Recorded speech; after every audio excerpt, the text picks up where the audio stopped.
the theory of life and death, called as rebirth, correct?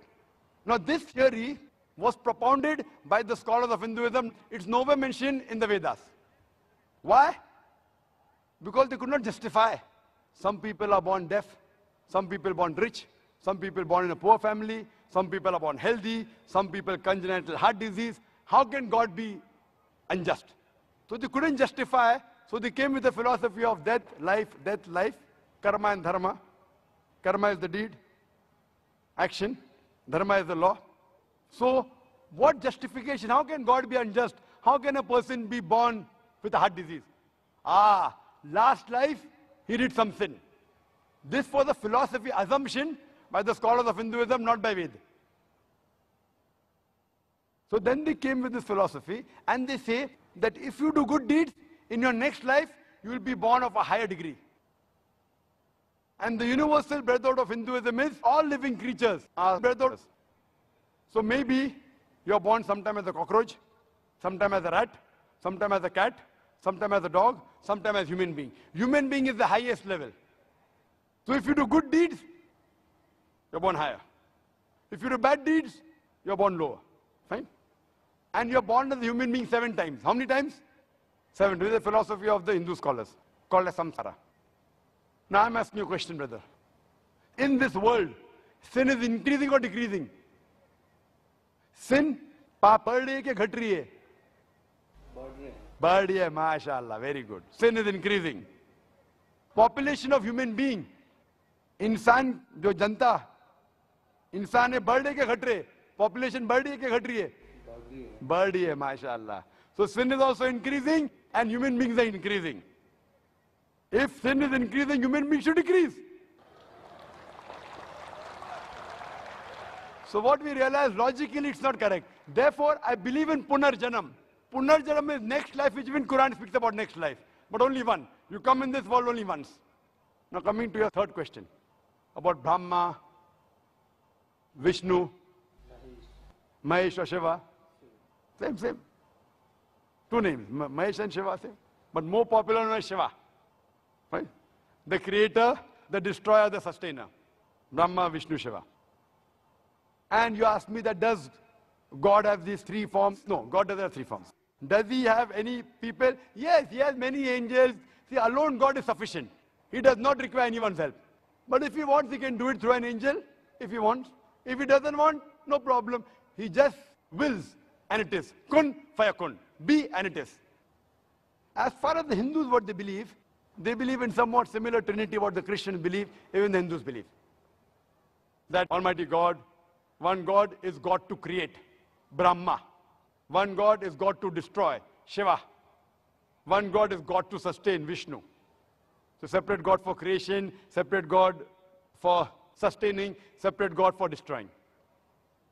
The Quran says in Surah Anbiya, chapter 21, verse number 22, if there were gods more than one God, surely they would have fought among themselves. And Quran says in Surah Mu'minun, chapter number 23, verse number 91, that if there were many gods, they would have piled upon one another. And that's what we find in Hindu mythology. One God fighting with the other God, one God defeating the other God, third God helping the second God.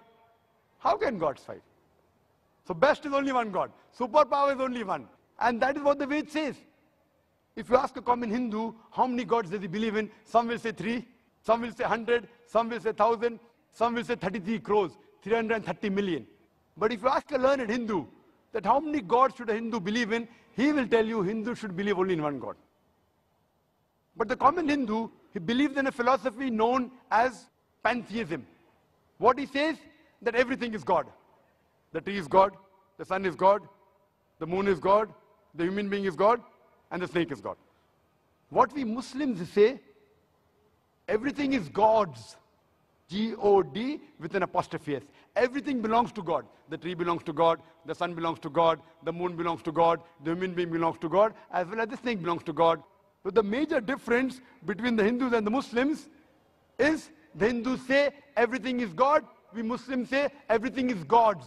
G-O-D with an apostrophe S. The major difference is apostrophe S. If we can solve this difference of apostrophe S, the Hindus and the Muslims will be united. How do we do it? Allah says in the Quran in Surah Al-Imran, chapter number 3, verse number 64. Ta'alaw ila kalmatin sawa'in bainana bainakum. Come to common terms as between us and you. Which is the first term? Allah na'budu illallah. That we worship none but Allah. Wala nushrika bihi shay'an. That we associate no partners with him. Wala yattakhiza ba'duna ba'dan arbaban min dunillah. That we erect not among ourselves lords and patrons other than Allah. Fa in tawallahu. If then they turn back. Faqul ishhadu bi anna muslimun. Say we bear witness that we are Muslims bowing our will to Allah subhanahu wa ta'ala. The best way to analyze any religion is not to try and understand what the followers are doing, but you have to analyze the scriptures. Now, if we analyze the Hindu scriptures, if we read the Upanishads, which Ved Upanishad the highest, it's mentioned in Chandogya Upanishad, chapter number 6, section number 2, verse number 1. Ekam evidityam. God is only one without a second. It is a Sanskrit quotation. Ekam evidityam. God is only one without a second. It's mentioned in Shweta Svetara Upanishad, chapter number 6, verse number 9. Nachaste kasij, janitana chadipa. Of him, there is no Lord. He has got no parents. Almighty God has got no superior. He has got no mother. He has got no father. It's mentioned in the Shweta Svetara Upanishad, chapter number 4, verse number 19. Natasya pratima asti. Of that God, there is no pratima. Pratima means image. Pratima means photograph, idol, sculpture, painting. Almighty God has got no photograph, has got no sculptures, has got no statue, has got no painting. He has got no images. And amongst the Hindu scriptures, the most sacred are the Veds. It's mentioned in Yajurved, chapter number 32, verse number 3. Natasya pratimasti. Of that Almighty God, there is no pratima, there is no images, there is no photograph, there is no sculpture, there is no statue. It's mentioned in Yajurved, chapter number 40, verse number 8. Almighty God is pure. It's mentioned in Yajurved chapter number 40, verse number 9. Andhatma pavishanti ya asambuti mupaste. They are entering darkness, those who worship the asambhuti. Asambhuti are the natural things like fire, water, air, etc. And the verse continues, they are entering more in darkness, those who worship the sambhuti. Sambhuti are the created things like table, chair, idol, etc. Who says that? Yajurved chapter number 40, verse number 9. And the Brahma Sutra of Hinduism is Ekam Braham देवता नास्ते नैना नास्ते किंचन भगवान एक ही है दूसरा नहीं है नहीं है जरा भी नहीं है there is only one God, not a second one, not at all, not in the least bit. We'd like our audience to give this young boy a good hand, because I think when we are young, we are more innocent, we are more righteous, we are more truthful. He's an example of it, putting a very genuine question. He had a genuine question, he believed in a genuine approach. Alhamdulillah. May we have the next question from the brother in the back. Hello. Mr. Zakir, this is Aurora Vivek. Being a Hindu, over here, I'm not over here to put any controversy, but I have a question. Aham Brahma, Aham Vishnu, Aham Mahesh, that was called by someone of my very good friend. Eventually, he was telling us about Quran and Bible. But what my question is, I have got just 4 questions to ask to you. Number 1. Most important question first. Okay, if there is time, we would definitely permit you another question. No issues. Because if everyone asks 2-3 questions, if I as a coordinator allow, I think we are not being fair to the other questioners. Fine. Thanks. I got your point. Just one question. As though, Mr. Zakir, you were talking about Genesis version and everything, I just have a one question. If you are making a comparison between the Quran and Bible, why not a comparison between the Vedas, the Quran, and the Bible? They are versatile in each every manner. One each eventually is cooperated with each other. God, the Almighty, is one. Rather, it called be as Allah, it's called by Bhagwan or Jesus. Why not make it sure? All of the people should say, why not only one? Brother asked a very good question, very important question, very practical question. When I'm making comparison between Quran and the Bible, why not make comparison between Quran, Bible, Veda, etc.? And he said that why don't you follow all? And that is what I tell the people, that's what the Quran says. Ta'alaw ila kalmatin sawa'in bainana bainakum. Come to common terms as between us and you. Brother, what I tell every human being, any, whether it be a Hindu, Christian, Muslim, Jew, Sikh, Parsi, no problem. I tell them a simple thing which everyone will agree. At least agree that one scripture is the word of God. No one would mind doing that. The Hindu would say, okay, fine, Veda is the word of God. Christian will say, Bible is the word of God. Muslim will say, Quran is the word of God.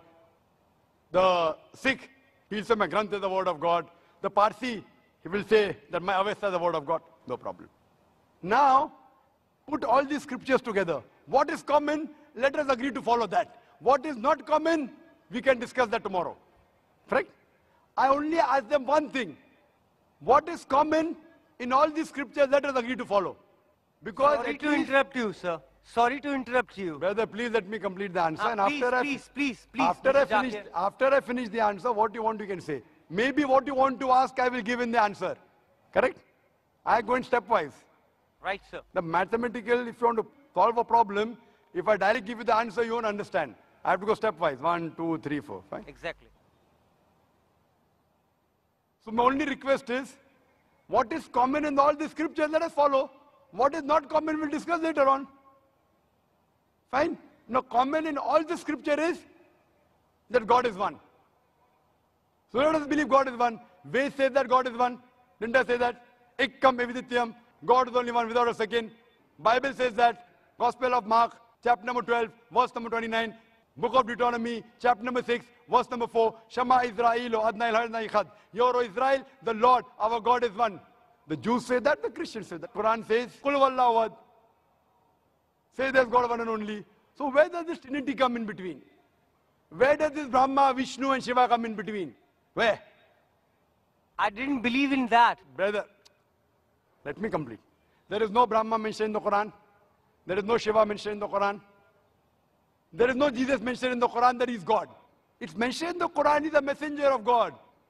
The Bible also doesn't say that Jesus is God. It is the false reading of the Christians. So how come you are saying that it doesn't matter whether Allah, Jesus? It matters. The Quran says,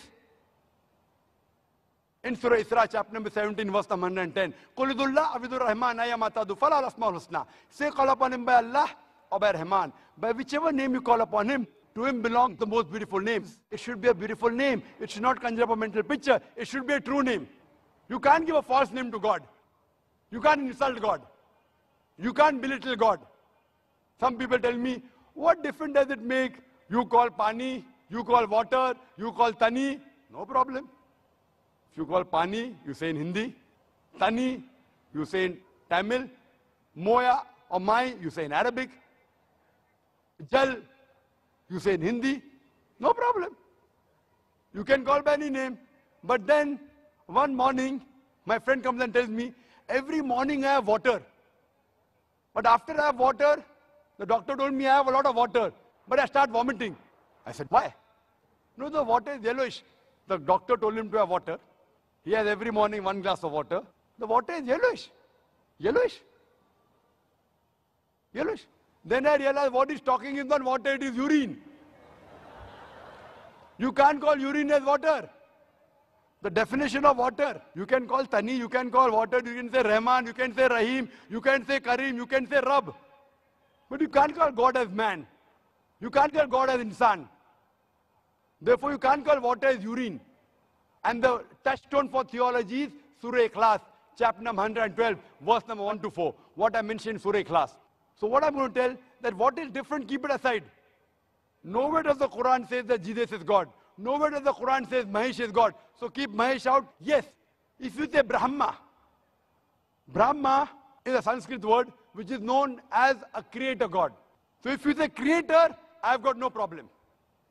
If you say God is a creator, I've got no problem. Because Quran says that God is Khalik, creator. But then you say this creator has got 4 heads. He has got 4 hands. Then you're giving an image to God. You're going against Veda. Na tasya patimasti. Of that God, there is no image. I do believe So so. call him creator. But you say that creator is a man, then he's not God. I do have an He should apology. be the creator. So same way, brother, if you see my video cassette, similarities between Islam and Hinduism, inshallah, most of the queries will be answered. Hope that answers the question. I do apologize. What I was specifically want to say to you. Mr. Zakir, I do not want to get into controversy over here. My thing is this, Mr. Zakir was telling appropriately right what exactly was over here the people is wanting. What I wanted to know, basically, exactly what the speeches he is providing to us, we are over to listen him, exactly the Renaissance, the creator of the world.